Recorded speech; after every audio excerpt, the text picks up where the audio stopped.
My name is Brandon Earhart. I'm the General Counsel and Corporate Secretary, and welcome to your 2025 Annual Shareholder Meeting.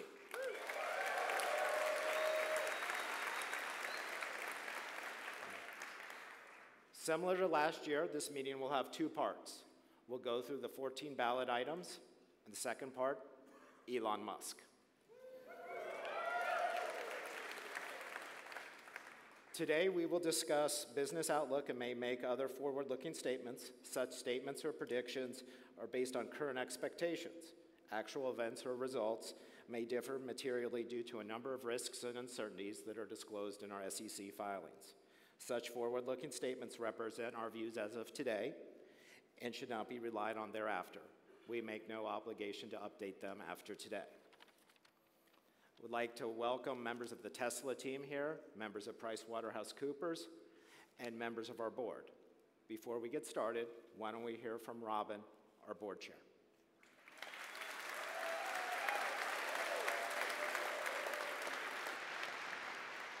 Well, good afternoon, everyone.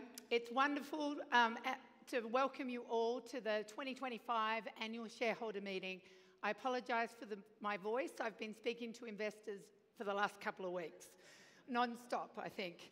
So we here at Tesla could not continue to do the impossible without you, our shareholders. Our ongoing engagement with you all makes what we do possible. And I'm thrilled at how many of you made your voices heard this year as we aspire to create more value than any other company in history. Yes.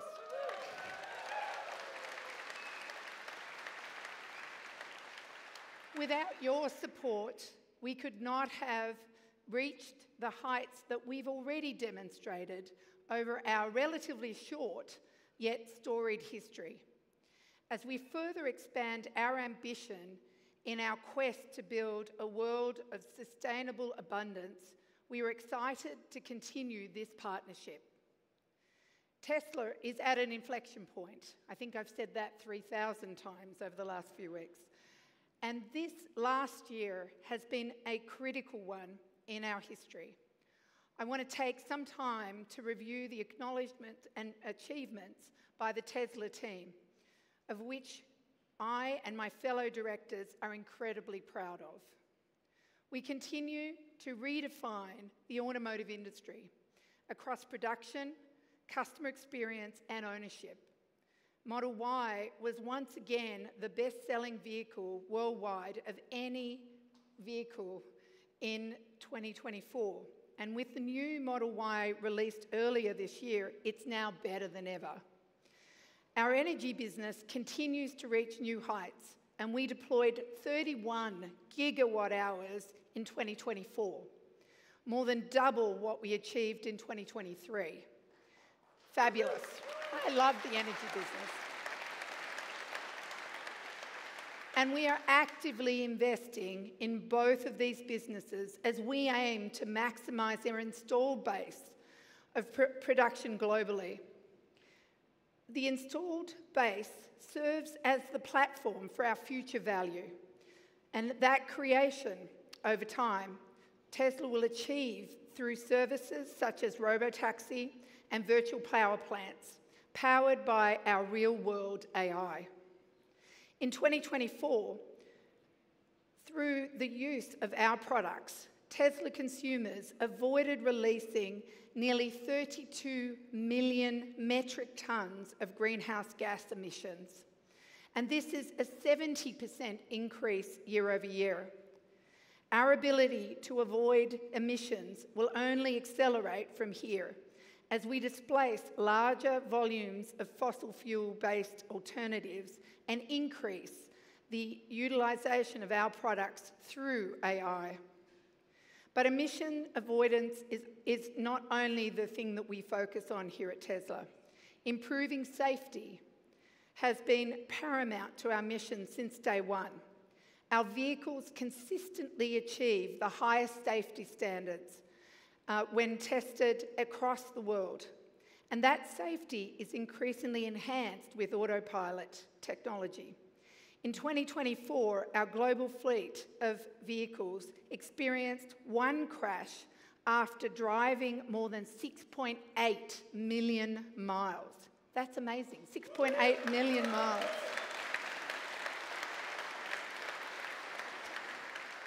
And to put that in context, that is 10 times better or safer than the average driver in the US, 10 times better. And in 2024, and is nearly double the safety performance of our autopilot technology in 2018. With many enhancements we expect to make from here, we believe our autonomy technology will improve this performance by orders of magnitude. Sustainability extends beyond the impact of product use. The Tesla team continues to focus meticulously, evaluating each step on the product journey, from raw material extraction to intermediate processing, manufacturing, delivery, product use, and the end of life, looking all the way through to making sure that we reduce our resource impact and the resource use and bringing that to life across the entire sustainable and closed-loop economy. For more details on what we do each and every day, I encourage you all to read the Impact Report. It is an amazing document and it continues to improve over time in terms of what the team is doing. And we are also laser-focused on ensuring the resulting prosperity of our efforts can be shared by all. This applies to our employees, our customers, and even those who have yet to enjoy one of our products or engage with our company in any meaningful way. Tesla spends countless hours ensuring that we procure the most responsibly sourced and produced inputs.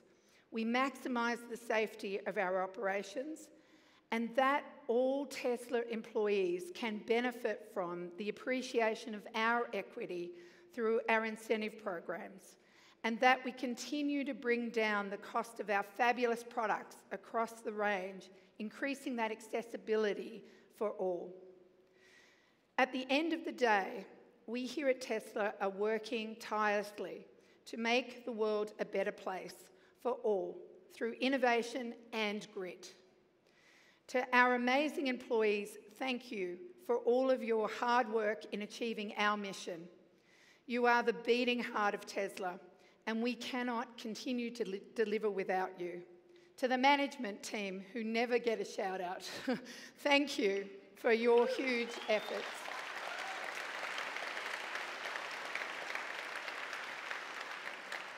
To our shareholders, all of you in the room and on the webcast globally, once again, thank you for your support. Please know that we are listening to you and are here to represent your interests. You are the owners of the company, and your voices, your perspectives, and your input are critical to what we do here at Tesla each and every day. My fellow directors and I serve you as your fiduciaries and oversee Tesla's mission, purpose, and strategy, and these responsibilities are in our minds every day. I would also like to take this opportunity to thank my fellow directors for their diligence, their dedication, and their tireless efforts. Changing the world for the better is always accompanied by difficulties. And what I can say is that you can't do it by checking the boxes and just reviewing PowerPoint presentations. Thank you for rolling up your sleeves, each and every one of our directors, the hard work that you do, lending your unique talents and delivering to our shareholders. Thank you. Thank you.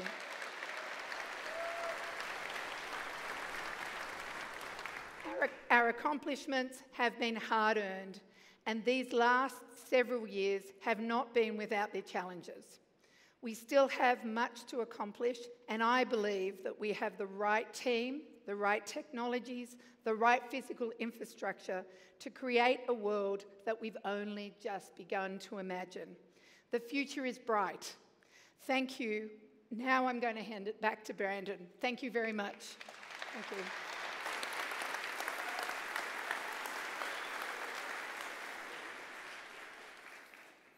Thank you, Robin. I will now call the meeting to order. It is 3:25 p.m., and I declare that the polls are now open. We have already received over the past few weeks voting proxies from our shareholders. However, if you wish to vote your shares now, you may do so on the online portal or with the ballot boxes you received at the front. Tesla has appointed Tony Carridio, a member of the Carridio Group, to serve as our Inspector of Elections. In addition, Broadridge Financial Solutions has certified that starting on September 17th, 2025, the proxy materials or notice of internet availability of the materials were sent out or mailed to shareholders of record as of September 15th, 2025. We have a majority of the outstanding shares represented at the meeting, so I declare that a quorum is present. We now will proceed with the meeting. The items of the agenda are as follows. There are 6 Tesla proposals. The election of our 3 Class 3 directors, Ira, Joe, and Kathleen, to serve a term of 3 years until their successors are duly qualified. Number 2, to approve say-on-pay on a non-binding advisory basis. 3, to ratify the appointment of PricewaterhouseCoopers LLP as our independent registered public accounting firm for fiscal year 2025. 4, to adopt amendments to our organizational documents to eliminate certain supermajority voting requirements. 5, to amend and restate the 2019 Equity Incentive Plan. And number 6, the 2025 CEO Performance Plan to Elon Musk.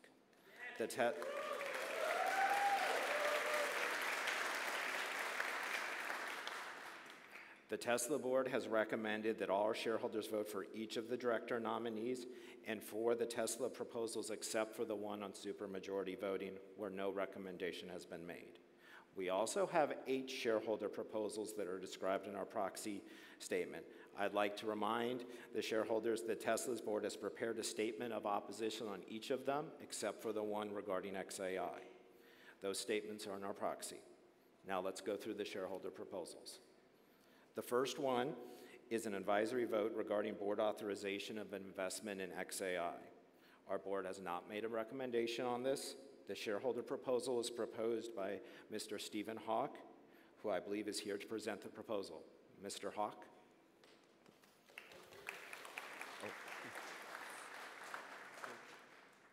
Thank you so much. Good afternoon, ladies and gentlemen. Fellow shareholders, Elon, and esteemed board members, thank you for this historic opportunity. I am Stephen Hawk, shareholder since 2012. It's truly my honor to present shareholder proposal number 7. The proposal is simple. I urge the board to exercise its discretion and authorize a strategic investment in XAI in some meaningful way, sooner rather than later.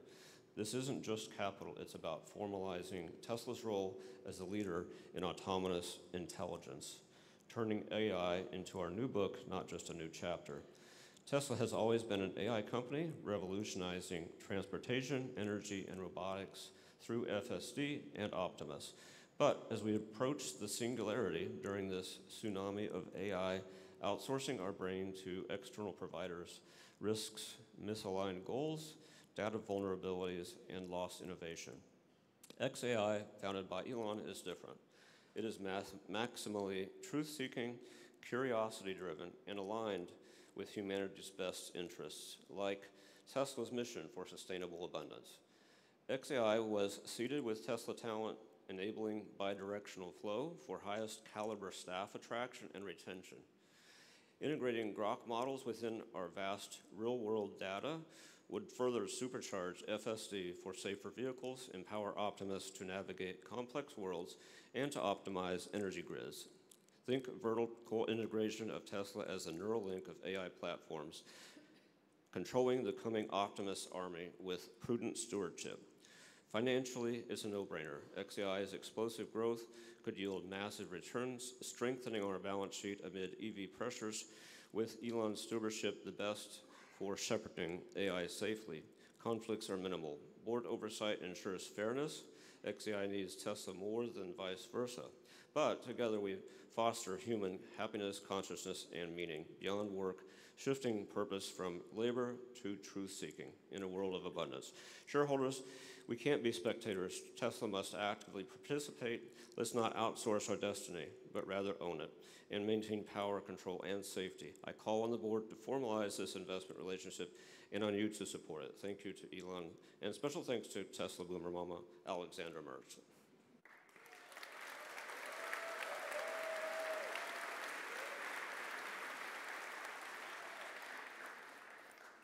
Thank you, Mr. Hawk. The second shareholder proposal is an advisory vote regarding adopting targets and reporting on certain sustainability metrics with our senior executive compensation plans.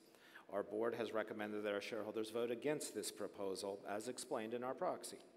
The shareholder proposal is proposed by Tulip Share Capital, LLC, whose representative, Mr. Akrouge, has prepared a pre-recorded message. Fellow shareholders, I am Antoine Argouge, CEO of the impact fund Tulip Share, speaking in support of Proposal 8. Our proposal asks Tesla's board to take a simple but meaningful step, link a portion of the executive compensation to measurable sustainability performance. Tesla's success has always been built on bold, measurable goals, production target, market cap milestone, and innovation. But as we enter a new era of scrutiny around climate, labor, and governance issues, it's time that part of those milestones also reflect how sustainable that success is achieved. Proposal 8 is not asking to replace all the financial goals. We're asking to strengthen them. Imagine if one or two tranches of the future compensation were tied to tangible outcomes such as reduction in carbon intensity per vehicle, verified improvement in worker safety, or supply chain transparency. These are metrics that protect long-term shareholder value, reduce legal and reputational risk, and ensure Tesla's leadership is rewarded not only for scale, but for sustainable impact. Tesla's mission is to accelerate the world's transition. Linking compensation to sustainability metrics ensure that this mission lives at the very core of the leadership decision-making. This is how Tesla can continue to lead, not just in innovation, but also in responsibility. We urge shareholders to vote for this proposal and support a compensation framework that drives both performance and purpose. Thank you. Thank you, Mr. Akrouge. As a reminder, the board's response is set forth in the proxy. Our third shareholder proposal is an advisory vote regarding an audit of certain labor practices. The board has recommended against that, as set forth in our proxy. The shareholder proposal is proposed by the National Center for Public Policy Research, whose representative, Stefan Padfield, has prepared a pre-recorded message. My name is Stefan Padfield, and I am the Executive Director of the Free Enterprise Project. The Free Enterprise Project is part of the National Center for Public Policy Research, which is the proponent of Proposal 9, requesting that Tesla conduct and report on a child labor audit. Let me begin by emphasizing that we are strong supporters of free enterprise, innovation, and shareholder value. We recognize Tesla's extraordinary contributions to the electric vehicle market. Our proposal is not anti-Tesla. It is pro-transparency and pro-shareholder. Proposal 9 asks for something very simple and reasonable, a verified accounting of whether and to what extent child labor is implicated in Tesla's supply chain. Tesla's opposition statement relies on policies, but policies are not the same as proof. A quote-unquote zero-tolerance policy is commendable, but without independent verification, it is only a promise, not evidence. The U.S. Department of Labor continues to list cobalt mining in the Democratic Republic of Congo among the sectors with the worst forms of child labor. A 2023 white paper on the financial and material impacts of child labor, authored by Hayes, identifies Tesla as a case study in the ongoing risks that cobalt and other mineral sourcing pose to automakers. And while Tesla's own 2024 impact report notes that the company invested more human and legal resources than ever before to combat forced and child labor, it provides no metrics showing whether those investments are working. Shareholders deserve data, not just assurances. We are asking Tesla to back its admirable words with verifiable results through a third-party audit or a transparent report. This is not just a moral question, it's a governance and risk management issue. Reputational, legal, and operational risks can directly affect shareholder value. So too can the risk that enthusiasm for electric vehicles undermines proper accounting of the often hidden cost that child labor may be embedded deep in EV supply chains. If Tesla is truly the industry leader it claims to be, it should also lead in transparency. We all know that proxy vote counts can be distorted by a plethora of conflicts of interest. Accordingly, we urge Tesla's board to see this proposal not as an attack, but as an opportunity to properly account for the costs and benefits of Tesla's mission, regardless of the final vote. If you have not done so already, please vote for Proposal 9. Thank you. Thank you, Mr. Padfield. As a reminder, the board's response is set forth in the proxy. Our fourth shareholder proposal is a vote to amend the bylaws to repeal a derivative suit ownership threshold. Our board has recommended against, as set forth in the proxy. The shareholder proposal is proposed by the Comptroller of the State of New York as the lead filer, whose representative, Thomas D. Napoli, has proposed a pre-recorded message. This is Thomas D. Napoli, New York State Comptroller.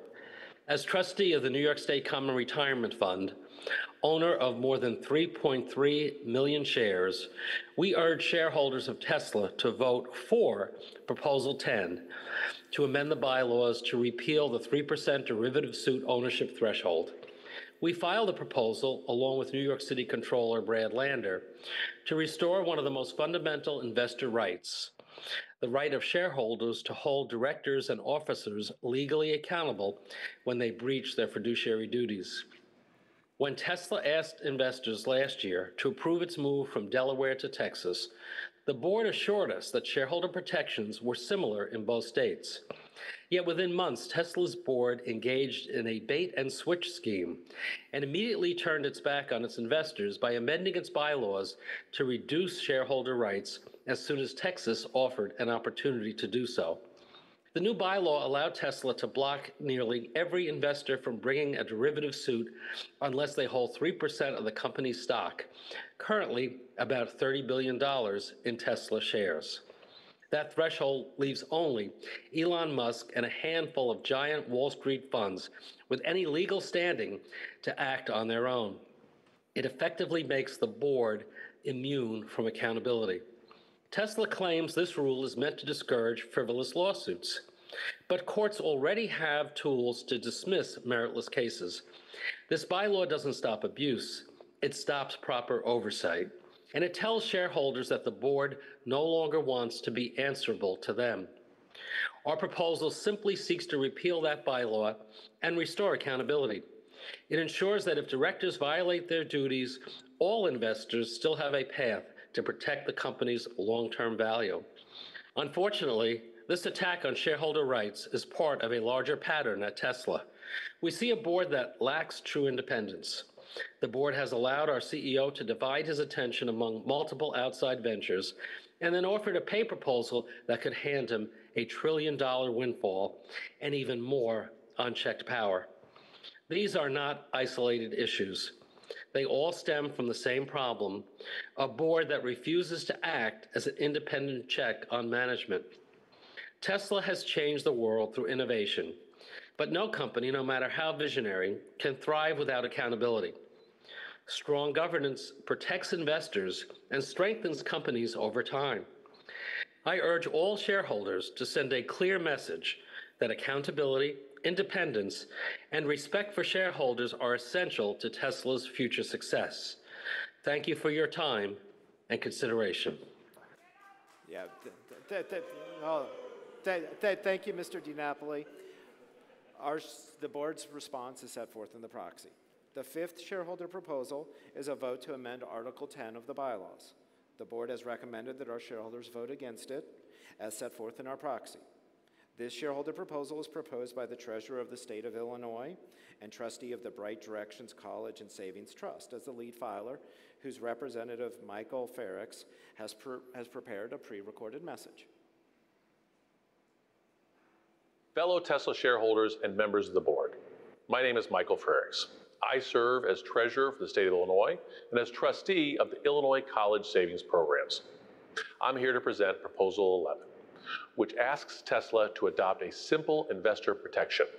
If the board chooses to impose more restrictive requirements for submitting shareholder proposals, as newly permitted under Texas law, those changes must be ratified by a supermajority of shareholders.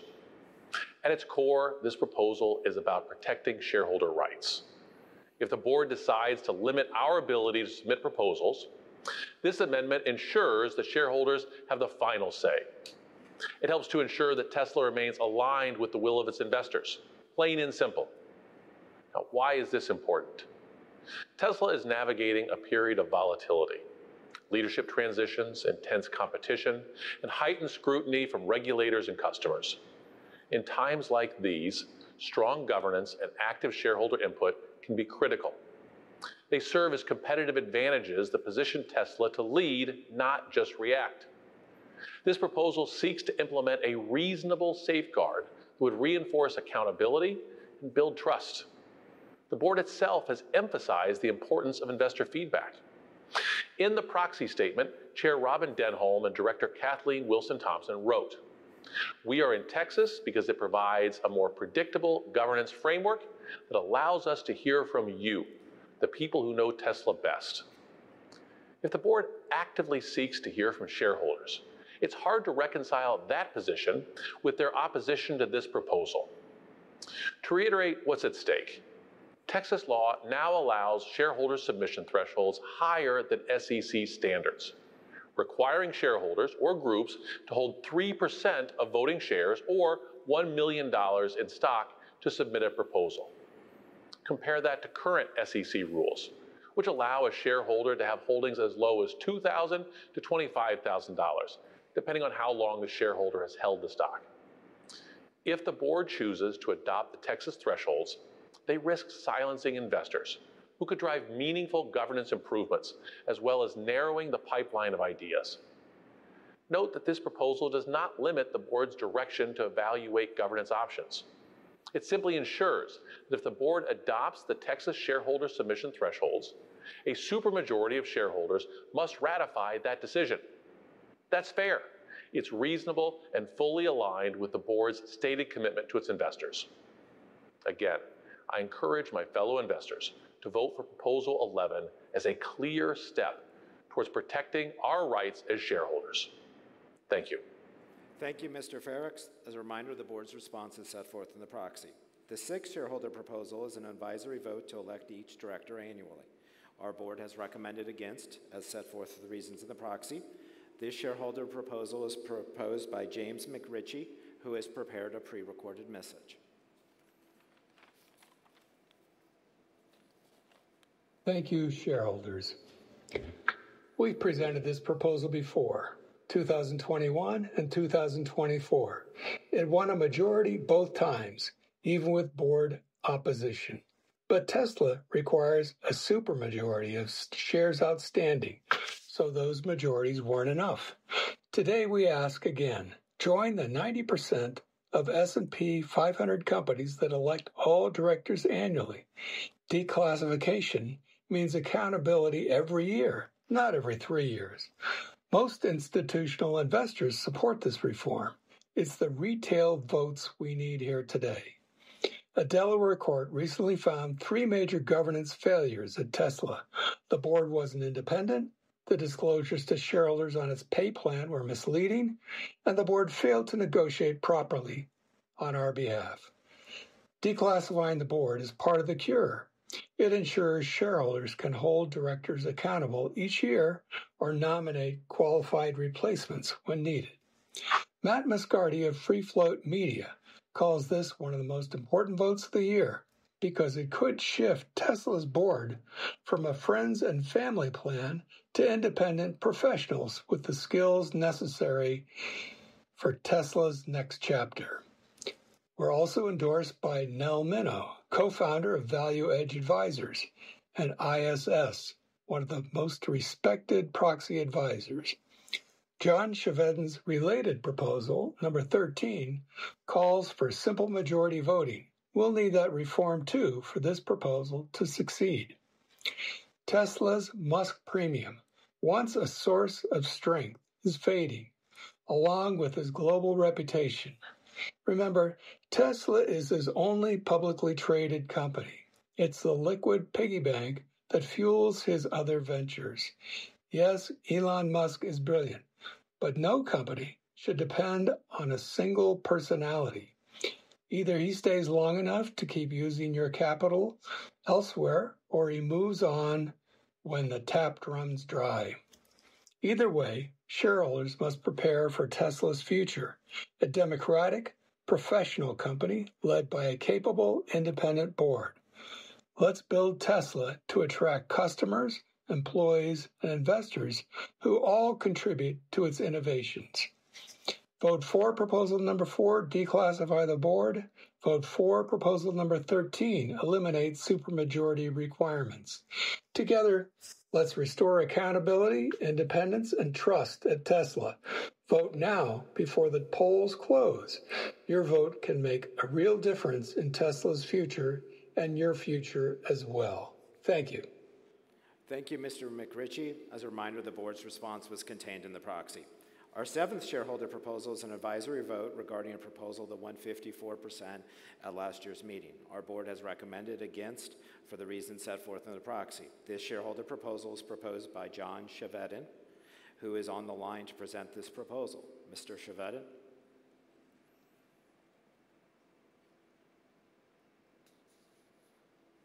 Hello, this is John Chevedden. Proposal 13.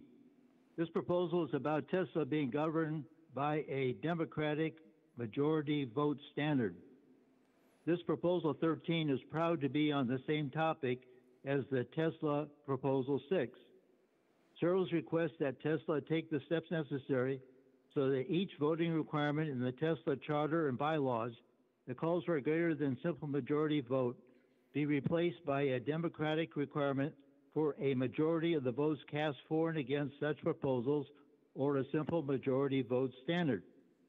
It is important to vote for both Proposal 13 and Proposal 6, which are on the very same topic. In fact, it's more important to vote for Proposal 6 because Proposal 6 is a binding proposal, and this Proposal 13 is an advisory proposal. It is important to vote for Proposal 13 because Proposal 13 is a backup proposal in case the Tesla Proposal 6 does not get enough votes. This Proposal 13 has one advantage over Proposal 6 in that it requires less votes to be approved by shareholders than the Tesla Proposal 6, since this Proposal 13 is an advisory proposal. But it's still important to vote for both proposals. Adoption of Proposal 6 will pave the way for annual election of each Tesla director sooner than this Proposal 13. Annual election of each Tesla director will tend to keep Tesla directors away from their current status as being lapdog enablers for Mr. Musk and Mr. Musk's outrageous executive pay and Mr. Musk's outrageous distractions from Tesla. Please vote yes for Tesla being governed by a Democratic majority vote standard, Proposal 13, and vote for the Tesla Proposal 6 on the same topic. Thank you, Mr. Chevedden. As a reminder, the board's response is set forth in the proxy. Our eighth and final shareholder proposal is an advisory vote to seek shareholder approval before adopting certain bylaw amendments pursuant to Texas law. The board has opposed it for the reasons set forth in the proxy. This shareholder proposal is proposed by Eric and Emily Johnson and Bryce Matherin as co-filers, whose representative Bruce Abear from New Ground Social Investment has prepared a pre-recorded message. Good afternoon. I'm Bruce Herbert of New Ground Social Investment in Seattle, and I stand to move proposal number 14, a simple request that Tesla hold a vote before adopting any bylaw that would restrict the ability to file a shareholder proposal. Here's why this matters. Texas recently passed a law that allows companies to set sky-high barriers to shareholder participation. Instead of the SEC's current one-year ownership threshold of $25,000, these Texas rules rules would require owning $1 million of stock, or 3% of the company, in Tesla's case roughly $30 billion, before one could file a proposal.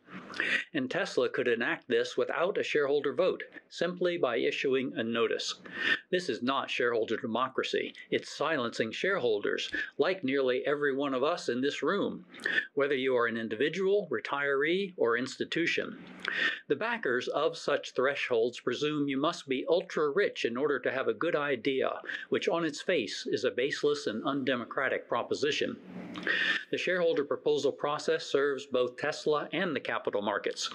This is because stockholders frequently spot emerging risks long before they hit the headlines, whether in the form of labor relations, climate impacts, or failures in governance. Shareholders provide an efficient, early warning system that helps companies to stay ahead of the curve. We are a low-cost, high-value cornerstone that keeps companies and capital markets healthy. In closing, corporate democracy is not a nuisance. It's an important safeguard. It's how shareholders ensure accountability and informed long-term value creation. The idea here is quite simple. Before limiting shareholder rights, put it to a shareholder vote. Therefore, to keep Tesla engaged, accountable, and forward-looking, please vote for proposal number 14. Thank you. Thank you, Mr. Hebert. As a reminder, the board's response is set forth in the proxy. Please note now is your final opportunity to submit any votes for them to be counted. I declare that the polls are now closed. Based on the proxies that we have received and the votes submitted at the meeting, I'd like to announce these results on a preliminary basis. With respect to the shareholder proposals, items 8 through 14, our shareholders have supported the recommendations on the Tesla board on all of them, other than Proposal 12.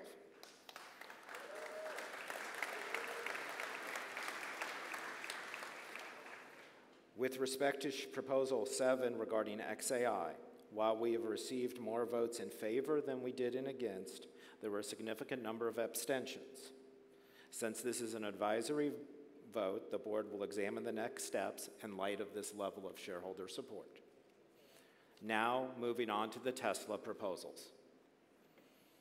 First, on the proposal to adopt amendments to our organizational documents to eliminate certain supermajority voting requirements, our shareholders have not approved. Second, on the Say on Pay advisory vote, our shareholders have approved. Third, on the ratification of the appointment of PricewaterhouseCoopers as our Tesla's independent registered public accounting firm for the 2025 fiscal year, shareholders have approved. Fourth, on the election of our 3 Class 3 directors, Ira, Joe, and Kathleen, our shareholders have re-elected them.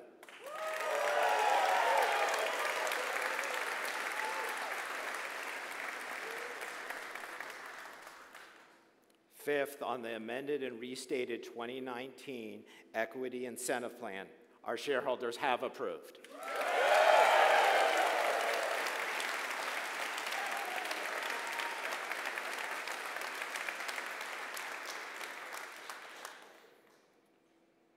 Sixth and finally, on the 2025 CEO Performance Award to our founder and CEO Elon Musk, with over 75% voting in favor, approved.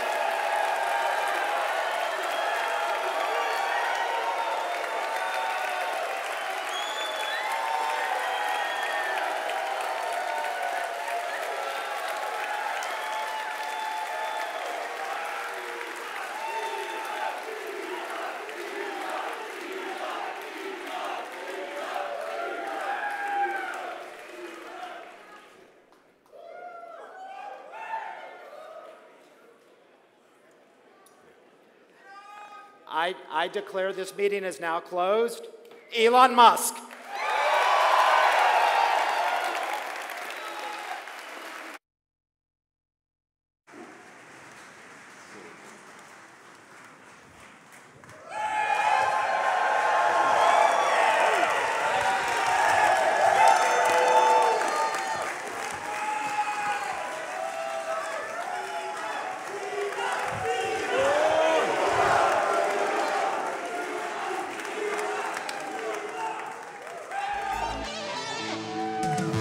Welcome.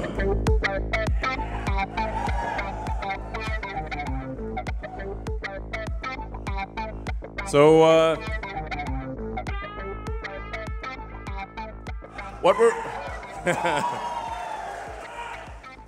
what we're going to.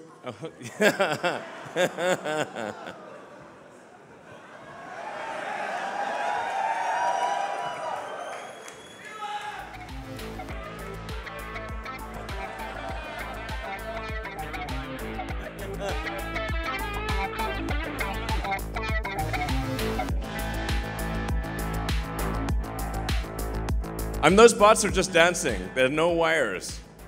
Those are actual robots.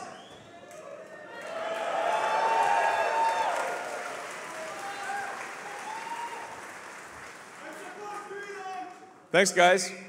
First of all, I'd like to just give a heartfelt thanks to everyone who supported the shareholder votes. I super appreciate it. Thank you, everyone. I'd like to thank the Tesla board for their immense support. We have a fantastic board, fantastic group of shareholders. Thank you all. And what we're about to embark upon is not merely a new chapter of the future of Tesla, but a whole new book. And I'm going to talk about that. So this really is going to be quite the story. Optimus is a fundamental part of that. The sheer scale of Optimus, I mean, I'm going to say a bunch of things that probably I shouldn't say, you know, but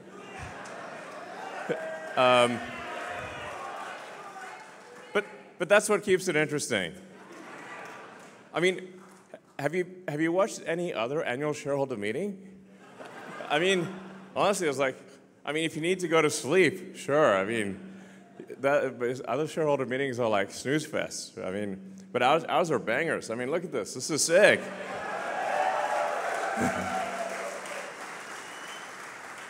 Yeah, we got like the cyberpunk nightclub here with real robots just standing there and milling around and dancing. And around our engineering headquarters in Palo Alto, the robots are just walking around the office 24/7 with no one minding them. And then they go charge themselves. And yeah, so the scale of Optimus, like I said, that's really going to be something else. I think it's going to be the biggest product of all time by far. Yeah. So, like bigger than cell phones, bigger than anything. I guess a way to think about it is that every human on Earth is going to want to have their own personal R2-D2 C-3PO. So who wouldn't? But actually, Optimus will be even better than that. Like R2-D2, it's kind of would beep at you, and it's kind of hard to figure out what he's talking about. You need C-3PO to translate, but Optimus is going to be like everyone's going to want one. I think in terms of industry providing products and services, I think it's probably 3 to 5 robots in industry for every one that's a personal robot. I think there could be tens of billions of Optimus robots out there. Now, obviously, it's very important we pay close attention to safety here, because we do want the Star Wars movie, not the Jim Cameron movie. I love Jim Cameron's movies, but you know what I mean. So,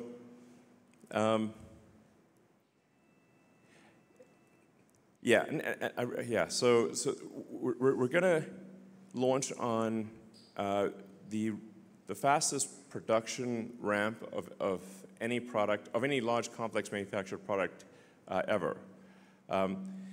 And starting with building a 1 million unit production line in Fremont. And that's line 1. And then a 10 million unit per year production line here on the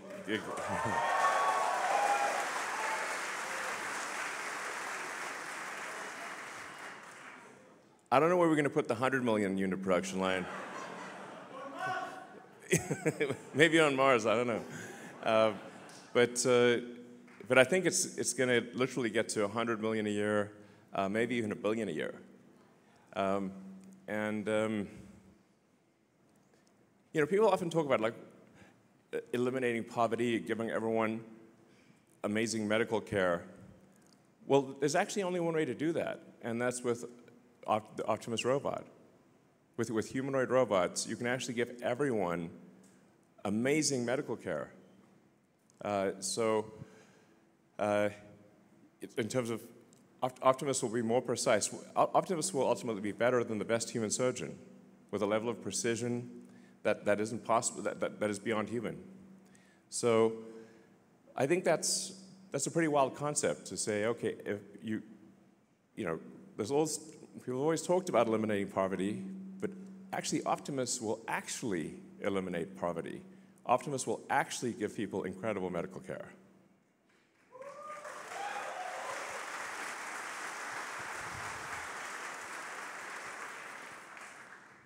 So, I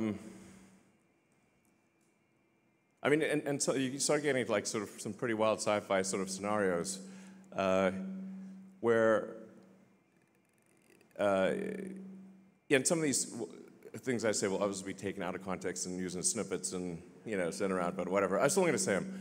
You know, like I think we may be able to give people a more, if somebody's committed crime, a more humane form of containment of future crime, which is if you say like you now get a free Optimus and it's just going to follow you around and stop you from doing crime. But other than that, you get to do anything. It's just going to stop you from committing crime. That's really it. You know, you don't have to put people in like prisons and stuff. I think it's pretty wild to think of the various of all the possibilities, but I think it's clearly the future. You know, my book recommendation for maybe the best, mostly utopian sci-fi future are the Ian Banks books, the culture books. So if you're curious, like what do I think the future is probably like? I think it's probably a bit like that. Or you know, Asimov to some degree, but I think it's and Heinlein. Ian Banks, if you're like saying what does Elon think the future probably will be like for AI and robots, it's kind of Banksian.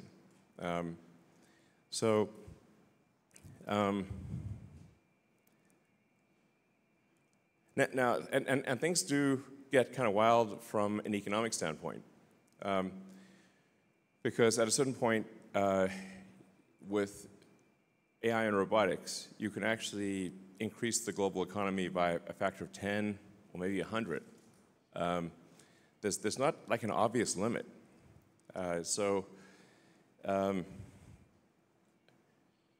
Like Optimus is kind of like an infinite money glitch.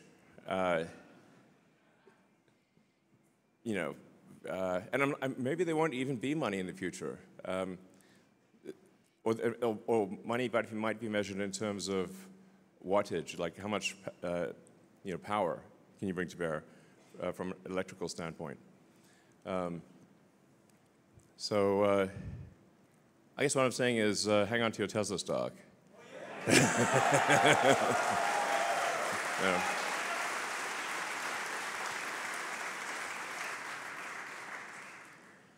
So, yeah, man, it's pretty wild. You're welcome. Let's see, I think we've got some slides to go through. I'm going to say ad-lib a lot of this stuff, but... So, you know, when we started Tesla, the goal was to accelerate the advent of sustainable energy, and that's what we've done. I think Tesla has really led the way with electric vehicles, with battery packs, with a lot of solar, and many other companies have then followed our lead and done that. And electric cars, which used to be non-existent, are now prevalent. And the Model Y, for example, is the #1 selling car of any kind on Earth.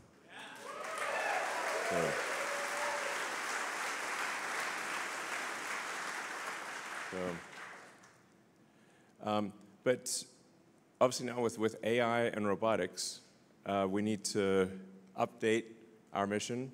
And our mission, I think it's good.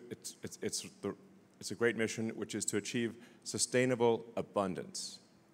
Which is, it's like, because I often ask people, like, what is the future that you want? What's the best future you can imagine? Because we want to try to make that future, like make the best future you can imagine.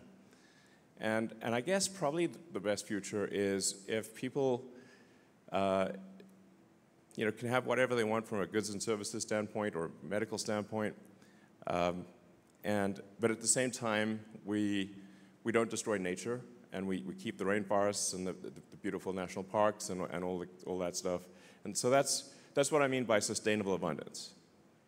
Is that people, can have whatever they want, have all their needs met, but we still keep all of the natural beauty that we want.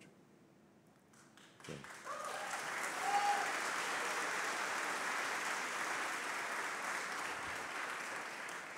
I mean, if somebody can think of a better future, I'm all ears. But I think that's probably the best way to go. So yeah. Let's see. So. Yeah, as you know, every Tesla is designed to be autonomous. So it's sometimes difficult to explain to people if they've not. In fact, I'm sure you've all encountered this, where you try to tell people that the Tesla can drive itself, and they think you're crazy or something. I mean, especially apart from the Cybertruck, our cars look pretty normal.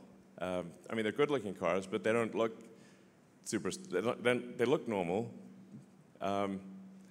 But I guess it's kind of like having a cat, and the cat's just sitting. Let's say you've got a cat, and it's like just sitting there on the couch, and you try to tell people that the cat can actually, it's actually Puss in Boots, and it can actually put on boots and a hat and swashbuckle and sing and dance, and people are like, no way, man, that's a cat. Until the cat does all those things. And you're like, damn, what the? We've got, millions of Tesla cars out there that are kind of like Puss in Boots. They're intelligent, but people don't know that they're intelligent. They look like normal cars, but actually they're super smart and can drive themselves.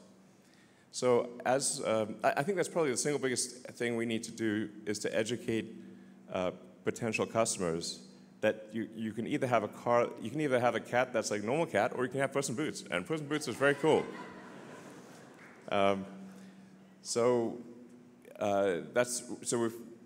These days when people come to our stores, or even people that have the car haven't turned it on, we find, and sometimes people have paid for FSD and haven't turned it on. We're like, what? You should at least try it once. And so now we'll the sales team. The service team will actually sit with customers and say, look, let us show you how it works and how easy it is. And then once they've tried it for even just a few days, they can't live without it. And now with version 14, we're actually getting to the point where we almost feel comfortable allowing people to text and drive, which is kind of the killer app. Because that's really what people want to do. And do. Actually, right now the versions, the car's a little strict about keeping your eyes on the road. But I'm confident that in the next month or two, we're going to look closely at the safety statistics, but we will allow you to text and drive, essentially. Yeah. So, yeah.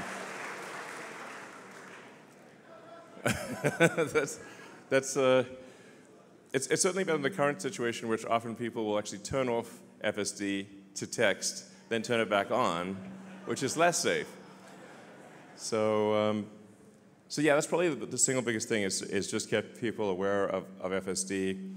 And then obviously we need to get it approved in Europe, so we certainly appreciate the support of our customers in Europe pushing the regulators to approve FSD, because you can't even get even just normal supervised FSD is not allowed in Europe currently, which doesn't make any sense. And I've had these like crazy conversations with the regulators that seem like a Franz Kafka novel, where I'm like, well, look, we have billions of kilometers of data that shows that FSD increases safety.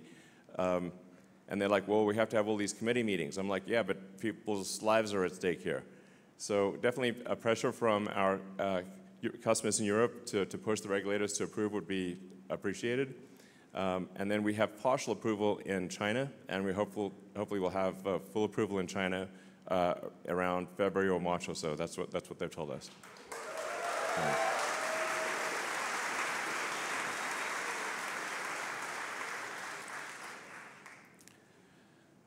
Yeah, but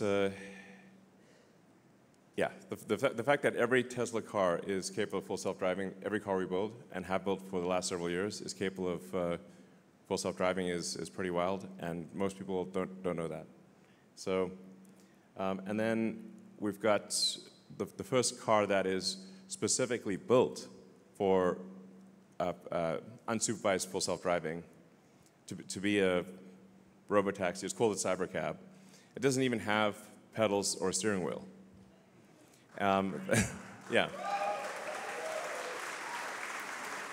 So there's no side view mirrors. There's no yeah. So it's very much optimized for the lowest cost per mile in an autonomous mode. And that production is happening right here in this factory, and we'll be starting production in April next year.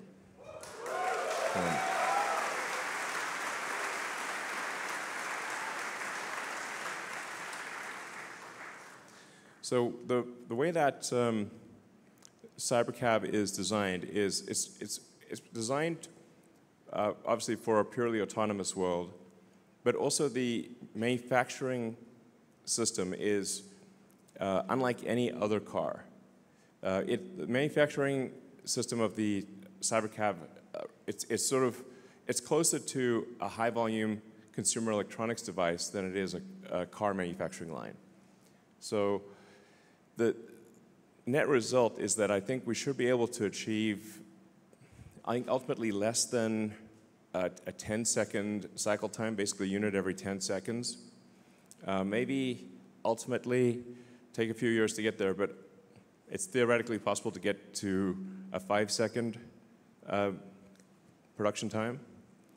And so what that would mean is you could get on a line that would normally produce, say, 500,000 cars a year at a 1-minute cycle time, like Model Y, this would be maybe as much as 2 or 3 million. Maybe ultimately, it's theoretically possible to achieve a 5 million unit production line if you can get to the 5-second cycle time.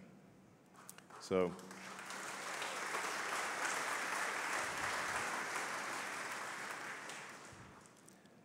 A lot of cars.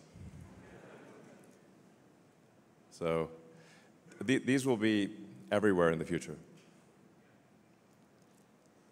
So, and we wanted to look futuristic, so it changes the look of the roads. So now the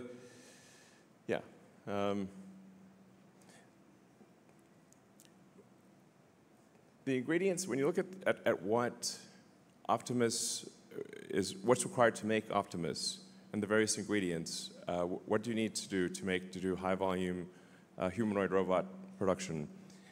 I think it's worth considering that really the cars we make are already robots, but they're four-wheeled robots. So Tesla is already the biggest robot manufacturer in the world because every car we make is a robot.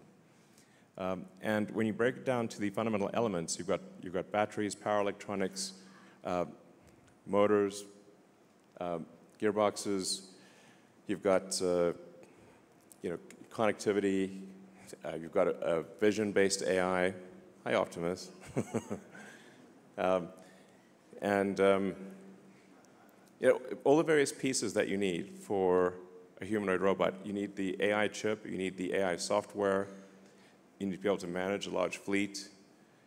And so really Optimus is a robot with arms and legs as opposed to a robot with wheels.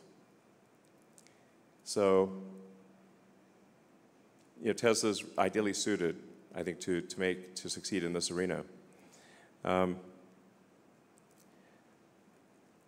You will see certainly many companies showing demonstration robots. There's really three things that are super difficult about robots. One is the engineering of the forearm and hand, because the human hand is an incredible thing, actually. It's super dexterous. So engineering the hand really well, the real-world AI, and then volume manufacturing. Those are generally the things that are missing. One or more of those things are missing from other companies. So Tesla is the only one that has all three of those. Yeah. So, yeah.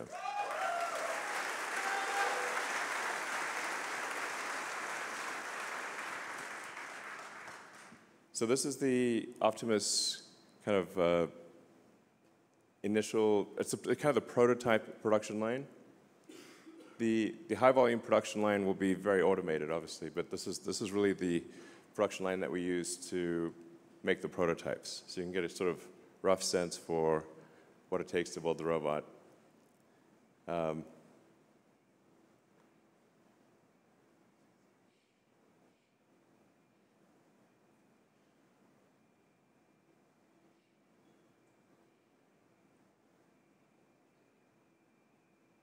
Got to pull the finger.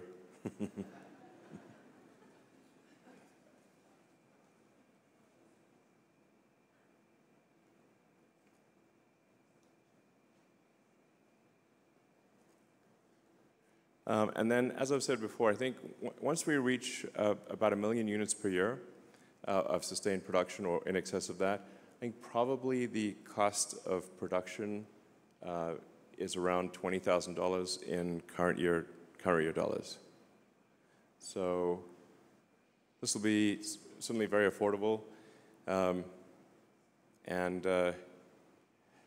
like I said, I think Optimus will ultimately increase the size of the economy probably by a factor of 10 or more. Next year we start production with Optimus version 3. What you're seeing here is Optimus version 2.5. Optimus 3 is an incredibly good design. The Tesla engineering team is amazing. When you see Optimus 3, yeah.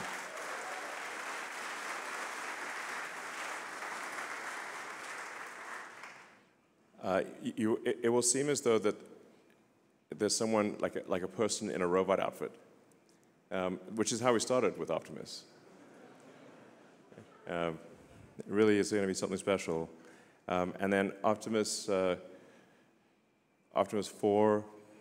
that hopefully starts production in 27, and then Optimus 5 in 28. So it's kind of like an annual release cycle with significant improvements with each one and gigantic increases in the scale of production.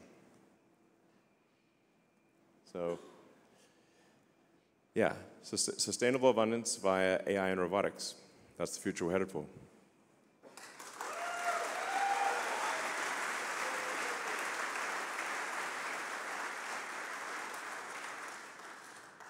And as I think most people here know, the safety statistics show that miles driven on FSD are much safer than miles driven without it. So what this will translate to ultimately is saving the lives of millions of people and preventing hundreds of millions of accidents. So a massive increase in lives solved and tragedies avoided. It's going to be amazing.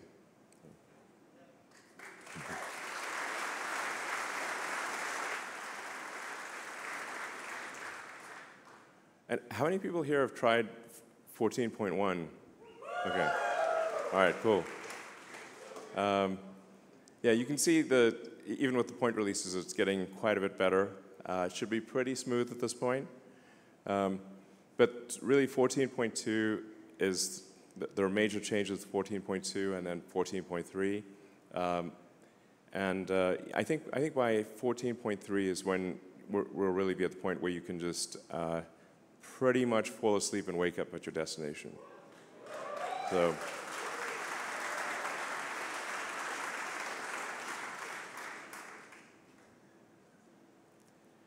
And then I've been putting a lot of time into the new Tesla chip design because in order to have a functional robot, you have to have a great AI chip.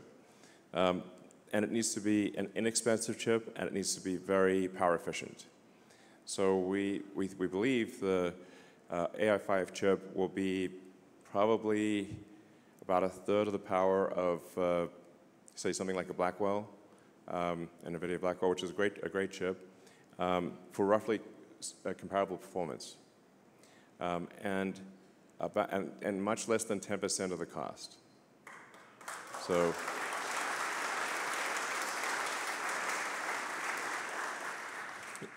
This is a chip that is very much optimized for the Tesla AI software stack.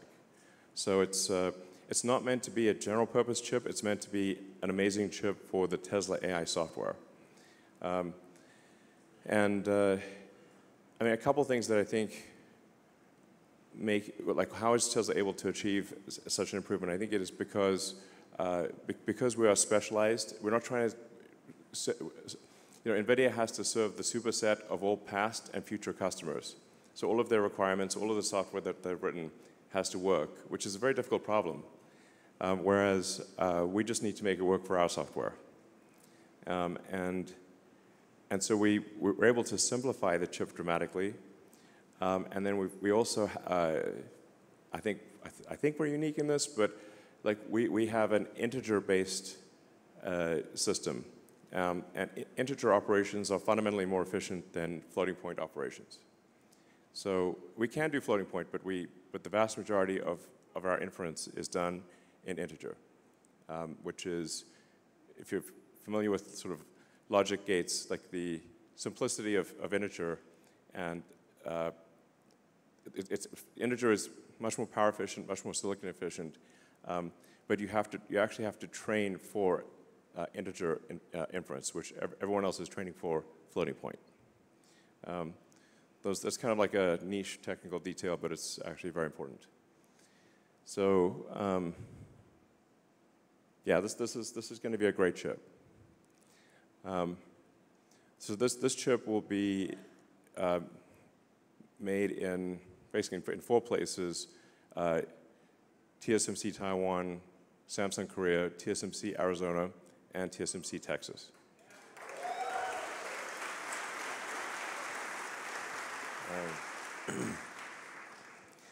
And we already know what improvements to make for AI6. So I'm hopeful that we can, within less than a year of AI5 starting production, we can actually transition in the same fab to AI6 and double all of the performance metrics. So. I'm super hardcore on chips right now, as you may be able to tell. I have chips on the brain. I dream about chips, literally. I can draw at least the broad brushstroke physical design of the AI5 chip by. So this is really key. Now, one of the things I'm trying to figure out is how do we make enough chips? I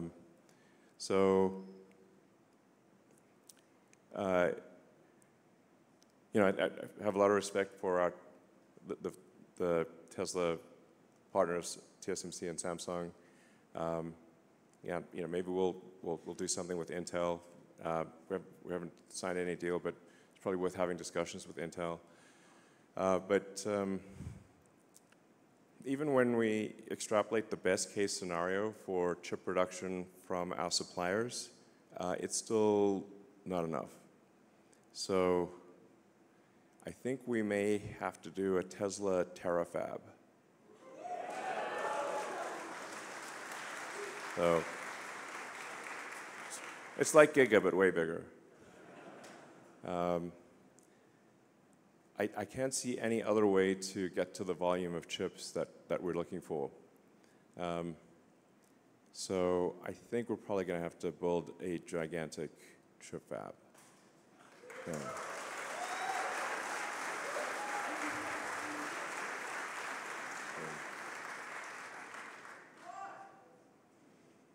Got to be done. So anyway, some of the stuff I've already talked about. Yep, we've done a tremendous amount for sustainable energy, and that's only going to grow over time. The world is moving towards a solar battery economy, which is ultimately that's where it was going to go anyway. But what Tesla's done is accelerate that outcome. Sometimes people don't understand quite how much energy comes from the sun. So the sun is 99.8% of all mass in the solar system, Jupiter being 0.1%, and then 0.1% is miscellaneous, Earth being in the miscellaneous category. So the total amount of energy, sometimes people say, well, we'll build fusion reactors on Earth. It's like, well, actually, the giant fusion reactor in the sky is basically impossible to beat. To such a degree that even if you could burn Jupiter in a thermonuclear reactor, the amount of energy produced by the sun would still round up to 100%. That's how much energy the sun produces. So solar power is necessarily the future. And I think there's going to be a lot of solar-powered AI satellites. And I think Tesla's going to play a role in that.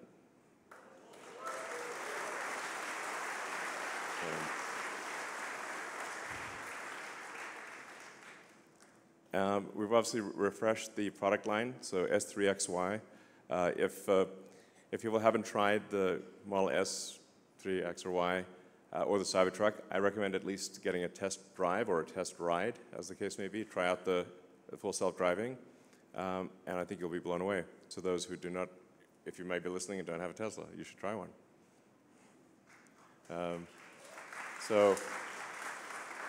And of course, we've got the Cybertruck, which is the toughest truck of all time. It's literally bulletproof, faster than a Porsche 911, and can out-tow a Ford F-350. So it's a great car, great truck.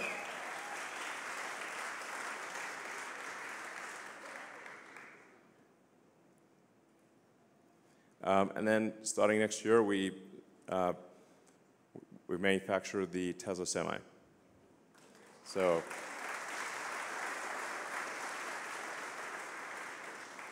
this is already, we already have a lot of prototype Tesla Semis in operation.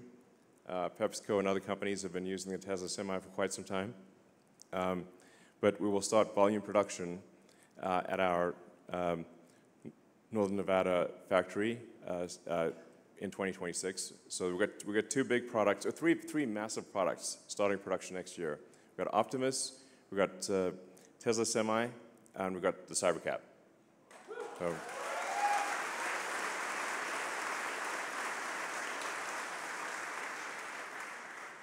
and then battery packs.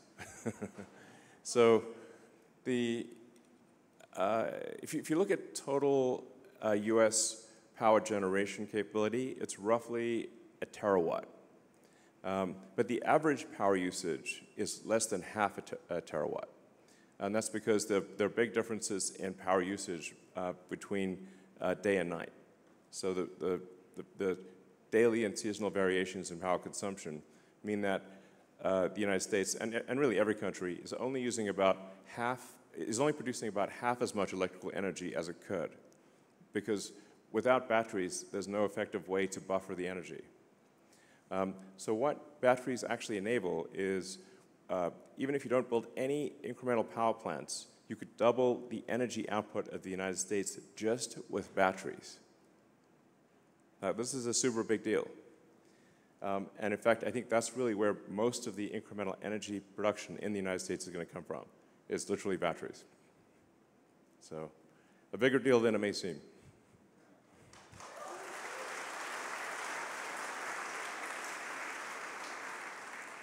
And then we've got, we keep improving the battery design, so the Mega Block, which makes it really easy to deploy battery, utility scale batteries. So we've just simplified and brought more of the components to be internal to the batteries, so you can just show up and drop off a battery and it works. And then hopefully with, well, not hopefully, over time we will actually add more and more of the power electronics so that Megapack will actually be able to output up to 35 kilovolts directly. So you won't need a substation, is what I'm saying. You can just literally drop it off, kind of like the way that a power wall, you just connect it to the house, the utility wires go on one side and the other side goes to the house mains, and that's it. So we want to get Megapack to the point where you just literally take the utility wires and you plug them in, and it just works. So.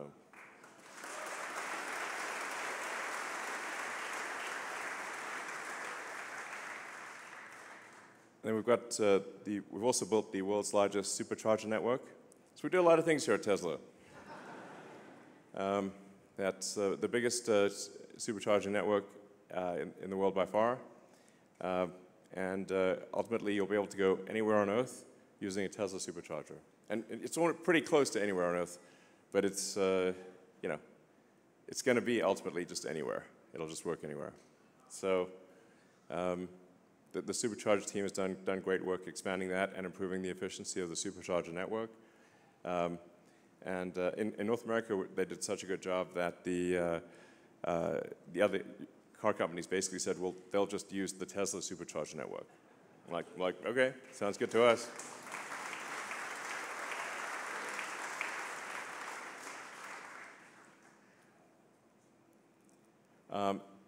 It's always important to have a slide on safety in the factory, so we continue to improve safety for our factory workers. We care a lot about their well-being. Like one way you can just tell if a company is a good company or not, if you just walk through the factory or walk through the office and catch the vibe. And the vibe in the Tesla factory is good. People are happy. That's how you know it's a good company.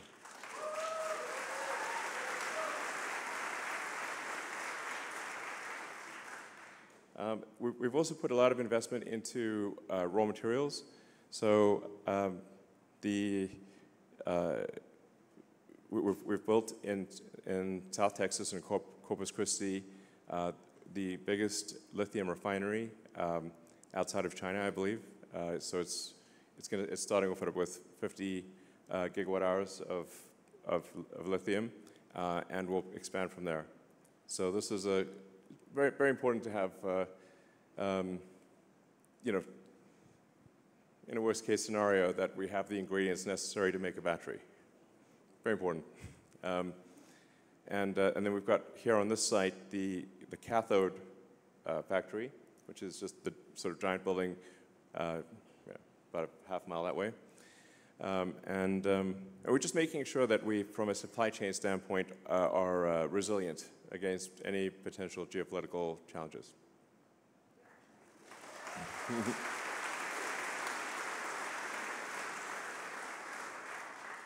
And then also at this factory, we also make the 4680 cell, which is getting better and better. And that 4680 cell will be used in the CyberCab. It is being used in the Cybertruck and will be used in the CyberCab and also in Optimus. So that's going well. But we continue, obviously, to get cells from many suppliers. It's kind of like the chip fab thing. We'll take as many chips as our suppliers can provide us, but then beyond that, if they can't provide us with any incremental cells or chips. We kind of have to make them ourselves or we get stuck. That's the Tesla Semi Factory. So it's going to be pretty cool to see these going down the road in scale.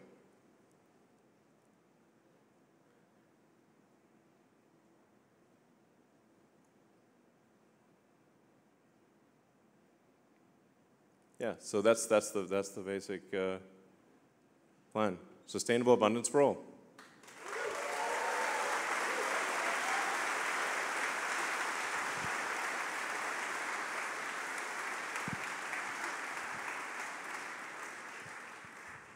All right, so yeah, I guess we can go into Q&A now.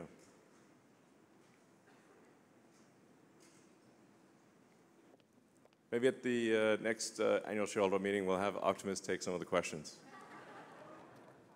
That'd be cool.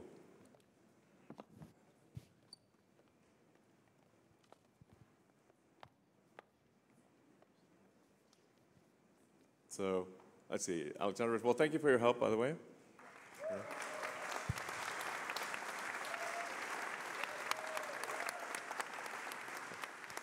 Yeah, please go ahead. Thank you. Is that a mic? Is it? No, let me hold it. It's okay. Well, what a year's been, right? I mean, just a year ago, President Trump got elected on the same day. These 12 months have been a heck of 12 months. Thank you to the board, because I think they had to weather quite some storms with institutional investors. And obviously, thank you to you. And we stand with you. I think we showed it, and we will show it everywhere.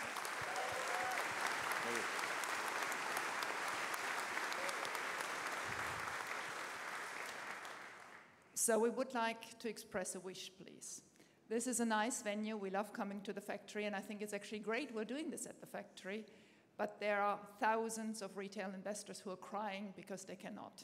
They come to me. I love playing the mama, but I now give it to you. Please organize a bigger venue.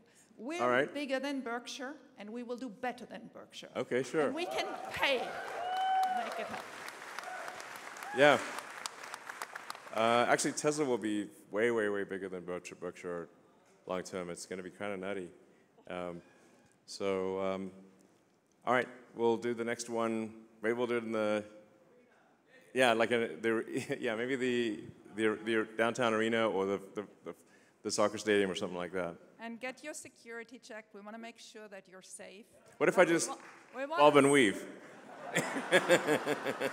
But, you know, we want a party, and if you can bring the other Elon companies there as well, investors would really appreciate it. All right, sounds good. So thank you very much for listening to us. All right.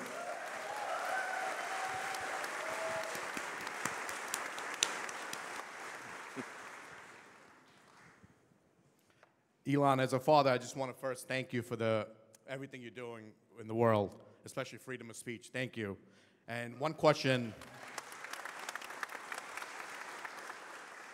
Will you or Tesla ever consider FSD tied to an owner's account rather than a vehicle to encourage more frequent upgrades, provided the transfer is to only a brand new Tesla vehicle while fostering brand loyalty? If the vehicle is sold or traded without upgrade to another Tesla, FSD ownership would end. Well, we have done that a few times. I guess we could extend it again. All right, we'll extend it. We'll extend it for at least another quarter, and then play it by ear after that. All right.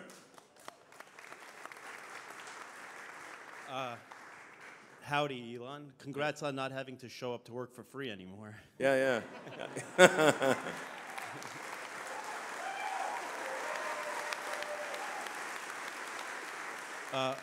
We now have over a $40 billion war chest. We're cash flow positive and will remain that. We know how you feel about fiat already. Is it time to take a look at Bitcoin? What's your belief on that? Also, you've hinted towards that there's a wheelchair accessible model in the works. Were you referring to the Robovin? And if so, can we please speed up production to help the least fortunate? Sure. Obviously we need a vehicle that's big enough to fit a wheelchair, if it's wheelchair accessible. So I think That is the Robovin or Robust or whatever we call it. I mean, it's not like we're slowing down because we want to slow down. It's like we're spinning like a zillion plates here. But I do think it would be very cool because I think aesthetically as well, it just would change the look of the roads and make it feel like the future. So it won't be long before we make that. But since we do have Optimus, we've got CyberCab, Optimus, and Semi all next year. We'll probably have to be maybe the year that, a couple years from now or something like that. But we certainly will make a wheelchair accessible vehicle. Thanks.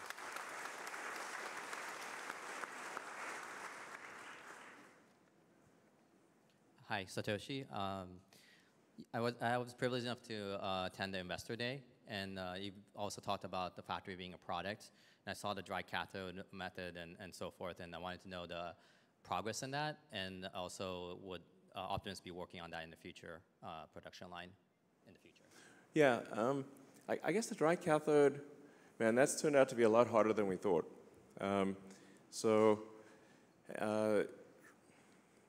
I mean, it does look like it's going to be successful, and it will have some cost advantage relative to wet cathode.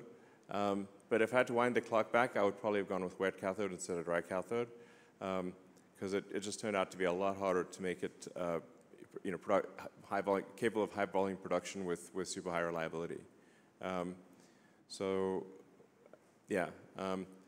we will be scaling up battery cell production at Tesla, and looking for cell production from our suppliers as well, because we're going to be ramping up production very dramatically at Tesla. So now that we believe we have full self-driving, that we have autonomy solved, or at least are within a few months of having it unsupervised autonomy solved at a reliability level significantly better than human.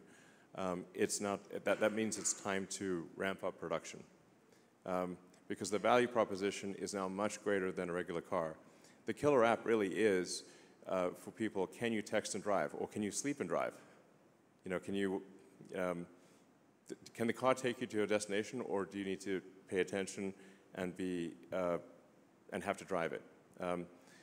And before we allow the car to be driven without paying attention, we need to make sure it's very safe. But like I said, we're on the cusp of that. I know I've said that a few times, but we really are at this point, and you can feel it for yourselves with the 14.1 release.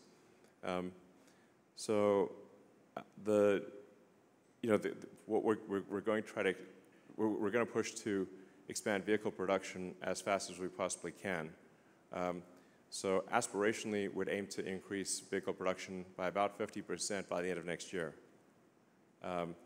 So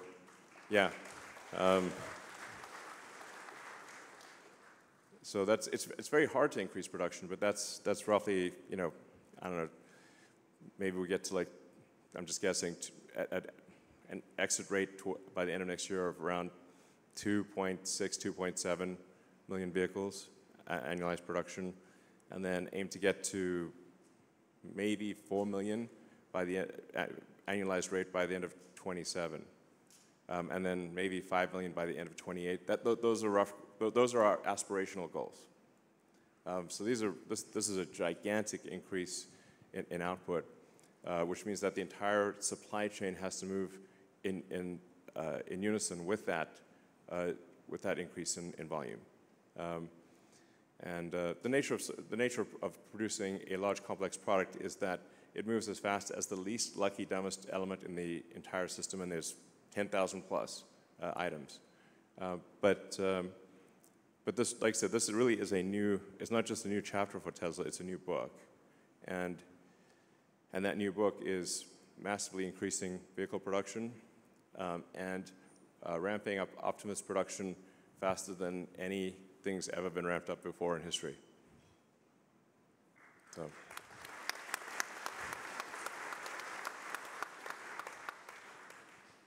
Awesome. Elon, thank you. thank you from all of us. You know, the retail shareholders really care, and so I echo the sentiment of, you know, a larger venue where more can come.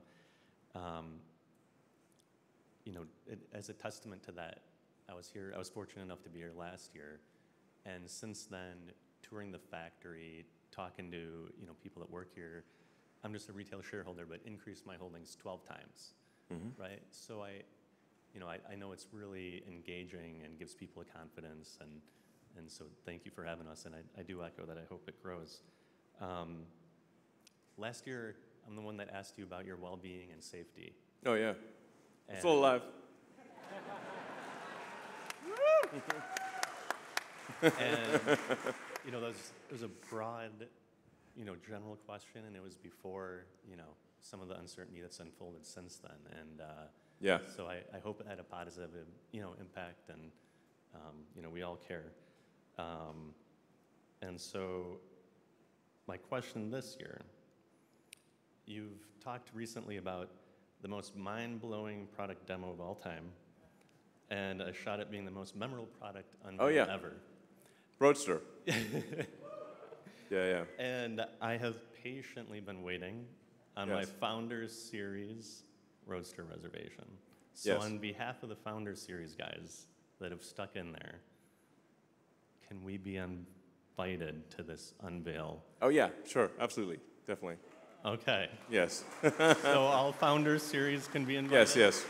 I mean, it's the least we could do, frankly, for people that are long-suffering Roadster reservation holders.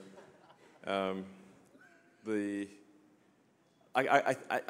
feel confident in saying it will be the most exciting product unveil ever.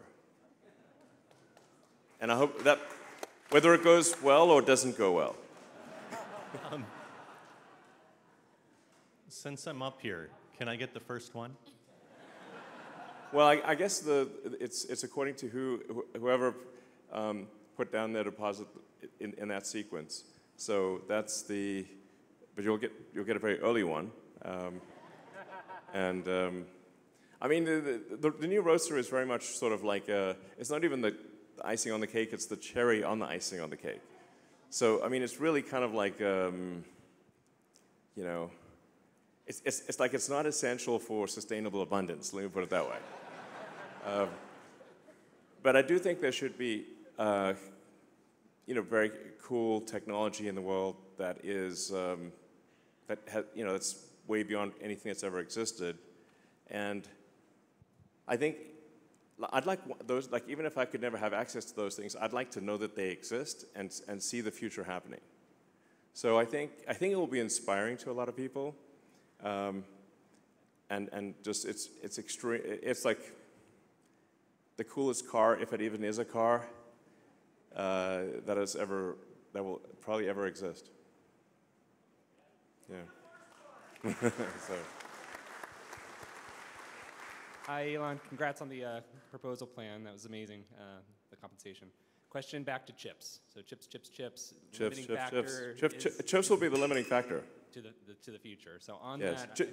Chips and electricity are the two limiting factors. Yeah, and we got the energy and power and energy packs ready to roll. So I think on the chips, I think you said TSMC, Samsung, perhaps Intel, 14A, and several different sites. I heard a couple U.S. factory sources, which is. I mean, we're like everyone. Everybody. You know, it's like. Yeah.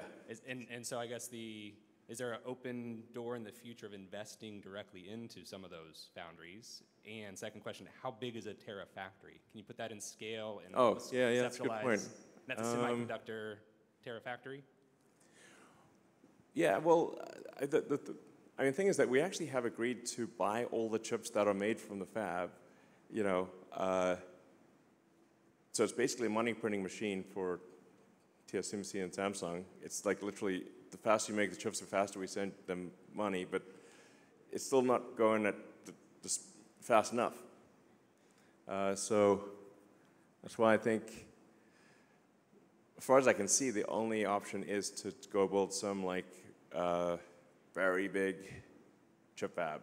And then you got to solve memory and packaging too. So, but otherwise you just tap out at whatever the chip production rate is. So I guess Terra would be, you'd want to say it's got to be at least 100,000 wafer starts per month size fab. And maybe that would be one of 10 in a complex. So it would ultimately be 1 million wafer starts per month. Yeah, exactly. You can tell when it gets the giggle factor, that's probably a good sign that we're onto something special. But I wouldn't be surprised if long term it's like 1 million wafers a month. Yeah. Hi, Elon. I'm a long-term investor, so I've been holding the shares for 12 years. I worked at the autopilot team development for 10 years, and I brought my dad here from Brazil. We actually won the Tesla Vision contest with the Cybertruck B video, so I hope you get to see that at some point. So thanks for the free Model Y. And my question is about, obviously, market expansion, but not only South America, Brazil, but also into Mars, like with the upcoming rendezvous of Mars and Earth. What's going to be in the payload, you know? What are we going to send there? Well, Optimus is going to play a big role. Well, Optimus and I think Tesla vehicles will play a big role on the Moon and Mars. So for a Moon base and a Mars city, Tesla vehicles and Optimus robots are natural fit for building and operating a Moon base and a Mars city. So, sorry? Cybertruck also? Yeah, it's Cybertruck. You will need to drive around in a pressurized vehicle if there's a person inside. But yeah, it'll be something cool. Next level Moon buggy or Mars buggy. So, all right. Hi, Mr. Musk, Gaurav. Been a fan of yours since 2006. I think I saw a piece in Popular Science magazine. It was really cool, and I think I was 15 at the time. Shareholder since 10 years now. It's been really, really rewarding. It's changed my life. So thank you very much to you and Tesla. My question is regarding Tesla's mission for a sustainable future as it pertains to autonomy. I personally fully expect a deflationary period after, unlocked by autonomy, basically, both in moving humans and goods and whatnot, excluding Optimus even. Yeah. What efforts is Tesla going to focus on to reduce the dollar per mile? Rough math, I think like 30 cents a mile would be really nice. 50 cents is pretty good too. I mean, looking at inflation later on. And then I guess the second part of that, how low does it have to be for people to just stop buying cars, like where it doesn't make economic sense to do that? I expect that to affect economies of scale and then further increase the pricing of vehicles there on out. So what is that node at which inflection happens? Well, in terms of cost per mile, I mean, we do see a path with a lot of work to get below 20 cents a mile in current year dollars. I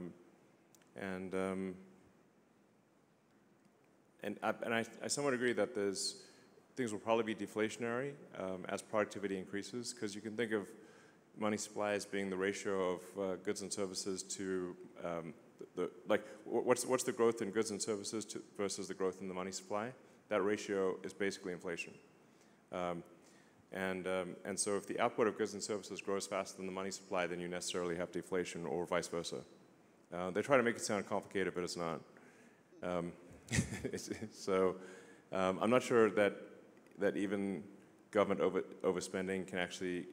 I think government overspending will be lower than the increase in productivity of goods and services, which would imply deflation as you expect. Sorry? What about economies of scale and the impact it has to how you respond as an automotive company when people stop potentially buying cars? Economies of scale? In like auto manufacturing, for instance, it only makes sense if lots of people buy your vehicles. The total number of vehicles will decrease. The sort of vehicle fleet out there is about 2 billion cars. But 2 billion, if you add up all cars and trucks that are not at a scrapyard, I think it's around 2 billion. But that number would decrease with autonomous vehicles. So the total fleet size would drop. I actually think miles driven will increase because it is now much less painful to travel somewhere. So if somebody's thinking about traveling across a busy city, then they'll take into account, well, how much pain do I have to deal with? If I have to go through 2 hours of traffic, I probably won't do it. But if you're just, say, sitting in a CyberCab watching a movie or doing some work, then it's just like sitting in a little lounge. So I think you'll see probably a significant increase in total miles driven, but at the same time, a decrease in the total active fleet of vehicles. I'd just like to reiterate how grateful we all are to have you on board, ready to lead us to another $7 trillion in market cap, at least. At least. Obviously. Thank you. My question is, how much of a concern is it that when CyberCab starts production in Q2 next year, that regulation won't be there yet to where you can deploy CyberCabs being produced?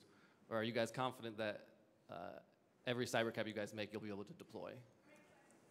Yeah, I think the rate at which we receive regulatory approval will roughly match the rate of CyberCab production. It'll be maybe a little tight, but it's about right. And I'd like to thank Waymo for paving the path here. It's very helpful. Yeah, but I think we'll be able to deploy all the CyberCabs that we produce.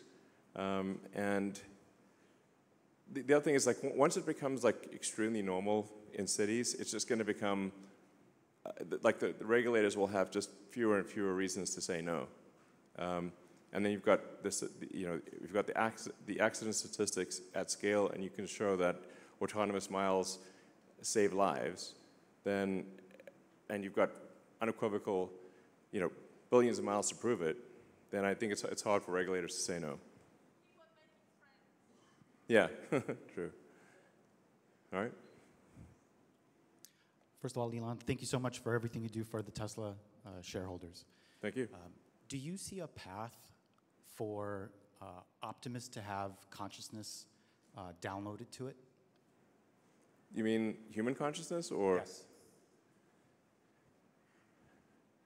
Yeah, I mean, it's not like immediate, but if you say it down the road, would you be able to, say, with a neural link, have a snapshot of, or at least an approximate snapshot of somebody's mind, and then upload that approximate snapshot to an Optimus body? I think that at some point that technology becomes possible, and it's probably less than 20 years.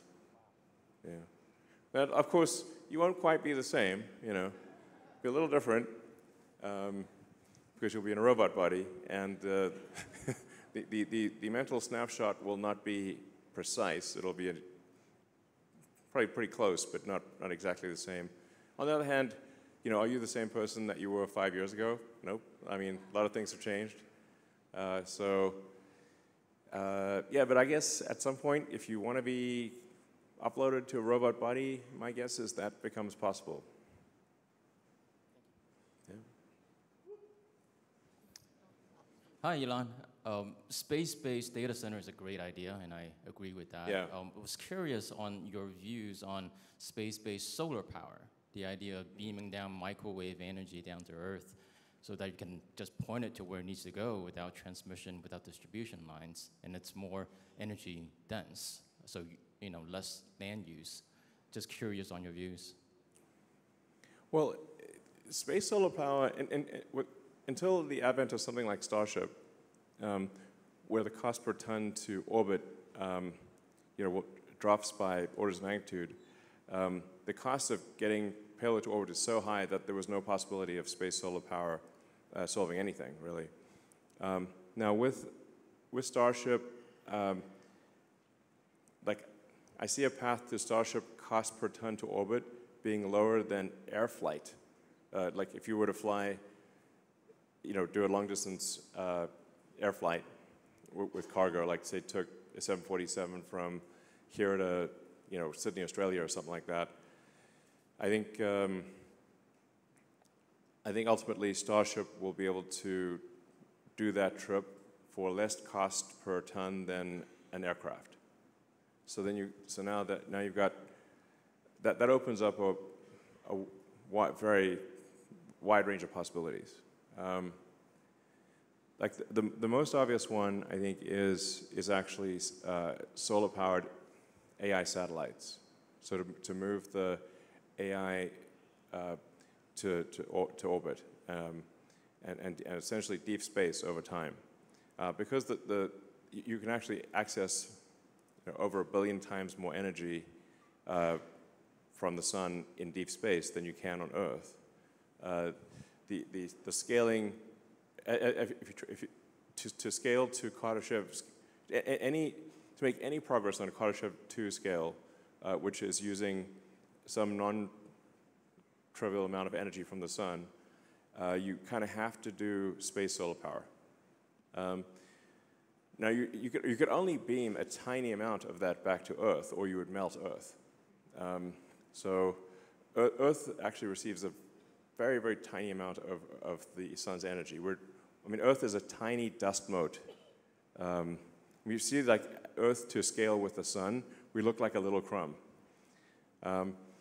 So to scale civilization, like I said, to be at all relevant on a Kardashev 2 scale, like to even use 1/1,000,000% of the sun's energy, you really have to use solar power in deep space. And you could beam some of that back to Earth too, but you can only beam a tiny bit of it back, or you'd melt Earth. And this will be our last question. We'll do a few more. Sorry? Sorry. All right. Elon, look around you. This is a very, very small sample of Tesla soldiers. Maybe, actually, I should say Elon Musk soldiers. Well, thank you for your support. So, thank you, everyone. I'd just like to say thank you from the bottom of my heart for your support. Thank you. And thank you, everyone out there. So, I know for sure a lot of them sold the farm to buy Tesla. And they stuck with Tesla through thick and thin, good days and bad days. Yes. So my question to you is, how do you feel about repeating the success, but in a safer way, where you get qualified Tesla retail investor only to invest in SpaceX, avoiding all these market manipulators, those crooks, and these short sellers? Yeah. It is a tough problem that you highlight. I mean,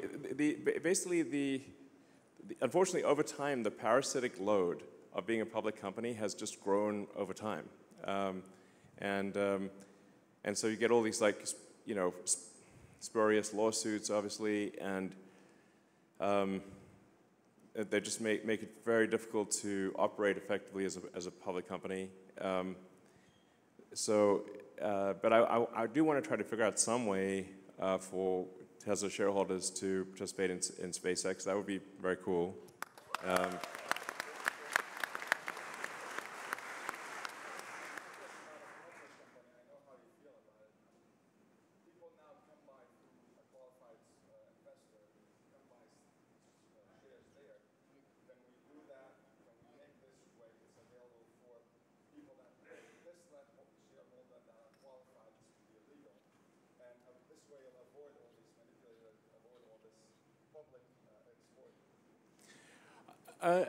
I've been giving a lot of thought to how to give people access to SpaceX stock, because I do want supporters to have SpaceX stock, but there's this sort of 2,500 shareholder threshold for before you become a de facto public company. But I don't know. Maybe at some point maybe at some point SpaceX should become a public company, despite all the downsides of being public. All right. Okay, first of all, thank you very much, Elon. Just a amazing job you're doing, not only for Tesla shareholders, but the humanity in general. So we got a couple of questions many of us are asking. Like, we want to know, many of us think you are one of the most consequential business people on earth ever. And we want to understand, how do you think? Like, for example, like a couple one, how did you know in the master plan part 2, this is like 2018 or something like that, you calculated at that point it takes 6 billion miles of FSD miles driven before maybe the world, the regulatory, would approve it.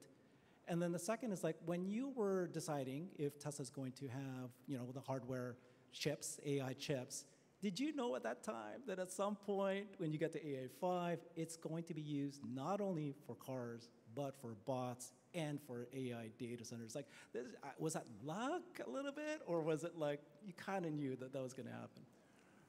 Well, generally, I mean, in terms of the estimates, like for the self-driving stuff, I generally try to get things to within an order of magnitude. It seemed to me like probably, and this was technically in kilometers, but it would be more closer to 10 billion kilometers, which is roughly 6 billion miles, than it would be to 1 billion. But I thought it would not take 100 billion kilometers. So it was really just in trying to, when you're trying to guess something where there's a lot of uncertainty, just try to get the estimate to the nearest order of magnitude, closest factor of 10, and that's why I said probably around 10 billion kilometers or 6 billion miles, and then the chip, the reason Tesla created a chip team. And it's important to know, like, the vast majority of, like, Tesla is like a dozen startups in one. We've only really done one major acquisition, which is Solar City, and then some very small ones. So almost all of this is organic. So I built the chip team from scratch and the AI team from scratch. It was just because it became a limiting factor.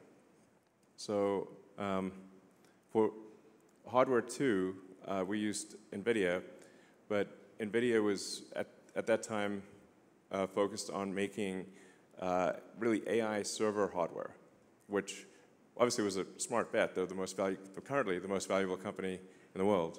And Jensen Huang and his team have done an incredible job at NVIDIA. My hat's off to them. I'm a huge admirer of Jensen and NVIDIA. They've done amazing work, but they didn't want to do a low-cost, power-efficient car computer at the time, AI car computer. So I was like, well, okay, I guess we need to start a chip team to solve that. So then that's when I hired Jim Keller, and we built the chip team and did AI3, then AI4. And then, to be honest, we made some mistakes there with AI5, but now AI5 is back on track, and we'll have a very rapid cadence to AI6 and so forth. And this is really necessary for the car to with AI4, I think we can get to 200 or 300% better than human safety, maybe 400% better. But with AI5, I think we can do 1,000% better, or maybe even better than that. Than human safety. So at a certain point, actually, it might be too much intelligence for a car. I was thinking, like, what if you get stuck in a car and you have too much intelligence? But then one of the things we could do is, when the car is idle, is use the car as a massive distributed AI inference fleet. So, with the consent of customers, we're like, do you want your car to earn money for you while it's sitting in your garage at night? I don't know, we'll pay, $100 a month or $200 a month or whatever the right number is, if you allow Tesla to do AI inference workloads when you're not using your car. That will also help the AI in the car not get bored. Because I sort of imagine, like, what if I got stuck in a car? you know, and then, and the highlight of your day was driving. It's like, you know, but they don't always want to drive, so then what do you do the rest of the time? So I think Tesla could actually end up having the largest, Tesla might end up having the most amount of AI inference compute in the world. Like if you think, like maybe if we had a 100 million car fleet, and at some point we may have more than a 100 million car fleet, and they'll have AI 6, AI 7, you know, and if you're able to run a kilowatt of inference on a 100 million car fleet, now you've got 100 gigawatts of distributed inference with built-in cooling and power electronics and distributed power. So, you know, probably the market's valuing that at 0.0 right now, is my guess. But it seems like an obvious thing to do. If you've got distributed inference AI and you've got the power and the cooling, which is very difficult to do the power and the cooling, and 100 gigawatts is a lot. I mean, the average, you know, as I said, the average power consumption in the US, I think, is around 460 gigawatts for that's the entire electrical consumption of the US. So if you did 100 gigawatts, that would be a pretty big number. But yeah, it's basically something as a limiting factor, and then we take actions to address the limiting factor. A quick follow-up. Thank you for that very much. A request for you. So you guys just unveiled the Cyber Bear. Looks fantastic. Oh yeah. We'd like to. It's beautiful. We'd want you guys, or you know, maybe do a Cyber Bull here in Giga, Texas. My name's Herbert. I've got a Brighter with Herbert channel on YouTube. This is the Cyber Bulls. We are representing the Tesla Bulls, and we stand with you, Elon. But wouldn't it be cool to have a Cyber Bull right here in Texas? Like a cyber Longhorn? Cyber Longhorn. All right, sure. We'll do a Cyber Longhorn for the factory. All right.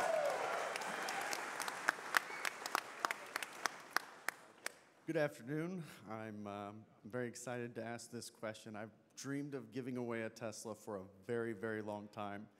And I finally wore EVJect down enough that they're willing to foot the bill for it. But it turns out to give away a Tesla, I have to have your permission to say we're giving away a Tesla. So it's a simple question. You can just give it away. You don't have to do anything. Tesla doesn't have to do. We're going to go through the normal channels. We'll buy it from a store. All that stuff. You can give away a Tesla. It's totally cool. Yeah. Yeah, but certainly you don't need my permission to give away a car. We'll take like maybe a couple more questions and then call it a night. Over here. All right. Hi, Elon. My name is Jonathan. You mentioned that the Roadster will have more tech than all the James Bond vehicles combined. Do you think there's any possibility that any of that tech will make it into the current vehicle lineup? No. And to follow up on that, do you have any estimate of production or delivery timelines for the Roadster? I guess, well, so we're aiming for the product unveiled will be of the Roadster 2, which will be very different from what was shown previously. That demo event will be April 1st of next year. I have some deniability because, like, I could say I was just kidding. But we are actually tentatively aiming for April 1st for this, what I think will be the most exciting, whether it works or not, demo ever of any product. And then I guess production is probably about 12 to 18 months after that. I think production is probably a year or so after that. Oh, well, I can't give away the secrets, but you won't be disappointed. All right, we'll take one last question, I guess. Hey, Elon. All right. 3 last questions? Okay. Hi, Elon. I'm really excited about this future of sustainable abundance that we're talking about. I mean, you're going to be saving a lot of lives with FSD, but the number of lives that would be saved and improved with this future vision you have is really inspiring and very exciting. So even today, you've mentioned, though, that in a post-scarcity world, the role of money could diminish or become obsolete. Given that much of today's power, including yours, is tied to wealth, do you think achieving this abundance would require powerful people to relinquish their power? And how might we address resistance from those who hold power to make this vision a reality? Well, I mean, I think actually long-term, the AI is going to be in charge, to be totally frank, not humans. If artificial intelligence vastly exceeds the sum of human intelligence, it is difficult to imagine that any humans will actually be in charge. So we just need to make sure the AI is friendly. Yeah? Thank you. Was that the question? Go ahead, sure. Yes. Okay, sorry, Elon. Okay. Yeah, so I'm CyberCab on X, and I'm doing YouTube and content creator. There's one thing I always heard about Tesla owners or people who want to buy Tesla complain about, that is about a super expensive insurance, right? And the thing is, Tesla, I know Tesla also do insurance. However, it's not a cover every place, right? Like based on Boston, I don't have too much options. It's super expensive. And the other point is the FSD is very safe right now. I've been using FSD for about 4 years, right? Yes. It's getting to a point, it's like almost unsupervised. However, the insurance still does not take this into consideration. They don't ask you whether you have FSD or not, and they don't know how much you travel with FSD, and that is not a part of the risk prediction kind of thing, right? So I feel like what's your thought about insurance going forward, especially when we're getting close to the autonomy? What is path, like either using your own or with the external partnership? For example, there's a company called Lemonade. Okay, we do need to not have the questions be super long. I mean, Tesla Insurance is trying to expand as quickly as possible, but the regulatory structure for insurance is extremely complex and works on a state-by-state basis. So it's really somewhat of a racket. The rules for insurance are different with every state. It's a very, very complicated thing. You know, I mean, yeah, so there's, but I'm aware that insurance often is too expensive and doesn't take the right things into account. So all I can say to that is, yeah, we'll keep expanding Tesla Insurance.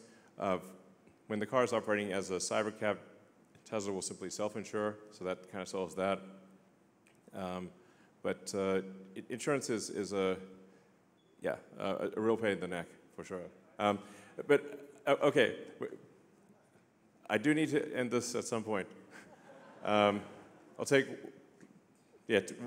one question there. All right, thanks, Elon, for taking my question. I appreciate it. My question has to do with compute and what the build out or how much is necessary to train Optimus and actually get them to a very household, meaningful robot that can do things, and if the partnership with xAI would help accelerate that. Yeah, there's a lot of training compute needed for Optimus, because the AI chip in the robot is relatively weak because it's really limited on power. You can make up for that with a lot of training to have a lot of training result in a very efficient AI that can run on a low power chip in the robot. So it is. We will actually have to spend a lot of money on training. Like ultimately it'll be like tens of billions of dollars on training compute. So it's a big number. Would a partnership with xAI help accelerate that? Yeah, I think potentially. Yeah, I think that could yeah, I think there's potential for accelerating that. So, yeah, did the XAI investment thing get approved? Yes. No? Yes? Okay. Okay, whatever. Whenever like it's like Tesla and some other company that I have an interest in, then it's like always quite complicated to do things. It has to go through a lot of hoops to happen. But I do think there's a lot of potential for collaboration with XAI in the future and with SpaceX. So, all right. Okay, this is the last one. Yeah, sorry. Thank you so much. Captain Elon X, I support you. Thank you so much for everything you do. Very simple question. I'm from Israel. I don't represent a lot of people, but people do ask me, and I'm going to ask you. Any chance to have the app in other languages, like Hebrew, for example? Some people struggle with. Even the app is? The app itself, yeah, just the app, the application. The app is not in Hebrew? No. Oh. And a lot of people don't speak English, so it's okay. weird. Shoot, I thought we had it in all languages. Okay, well definitely the app needs to be in all languages. All right. So, all right.